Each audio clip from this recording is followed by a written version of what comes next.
अब नहीं चलने वाला है मनमानी, अब नहीं होगा मनमानी जियो एयरटेल और वी का।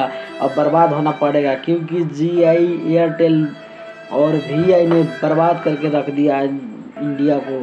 अब मन मुताबिक जब चाहा तब अपना रिचार्ज प्लान, जब चाहा जब अपना डाटा प्लान, मगर वो जो भी चाहे वो भी कर सकते हैं हमारा। वो ऐसा कुछ नहीं होने वाला है, आप लोग घबराइएगा नहीं, पहले पूरे न्यूज को सुनिए।